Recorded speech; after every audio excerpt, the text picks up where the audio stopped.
Hello friends, అందరికీ నమస్కారం. Welcome to our channel happy investments. మీరు కనుక ఫస్ట్ టైం మన ఛానల్ చూస్తున్నట్టయితే సబ్స్క్రైబ్ చేసుకోండి ఫ్రెండ్స్. రైల్వే ఉద్యోగులకు శుభవార్త. 78 రోజుల బోనస్ ప్రకటించిన ప్రభుత్వం. ప్రధాని నరేంద్ర మోదీ నేతృత్వంలోని కేంద్ర ప్రభుత్వం రైల్వే ఉద్యోగులకు గుడ్ న్యూస్ చెప్పింది. 78 రోజులకు సరిపడా పండగ బోనస్ ఇవ్వనున్నట్లు స్పష్టం చేసింది. గురువారం కేంద్ర కేబినెట్ సమావేశం కాగా ఈ బోనస్ స్కీమ్ కు ఆమోదం లభించింది. మొత్తం 11,72,240 మంది ఉద్యోగులకు ఈ నిర్ణయం లబ్ధి చేకూరునట్లు కేంద్ర రైల్వే సమాచార ప్రసార శాఖ మంత్రి అశ్విన్ వైష్ణవ్ గారు వెల్లడించారు. ఈ బోనస్ ను ప్రొడక్టివిటీ లింక్డ్ బోనస్ అని కూడా పిలుస్తుండగా 78 రోజులకు ఇచ్చేందుకు కేబినెట్ ఆమోదం లభించినట్లు వైష్ణవ్ చెప్పారు. దీనికోసం మొత్తం 2,029 కోట్లు కేటాయించినట్లు వెల్లడించారు.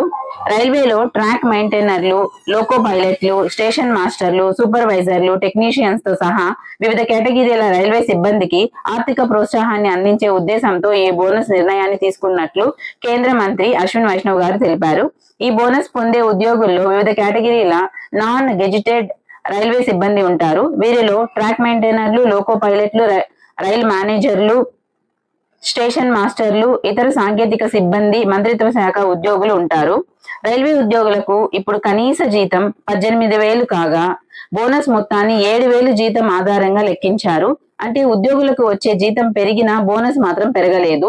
అందుకే బోనస్ 46,159గా ఉండాలని ఉద్యోగ సంఘాలు కోరుతున్నాయి. కానీ ప్రభుత్వం మాత్రం 20,000 లోపే బోనస్ అందిస్తోంది.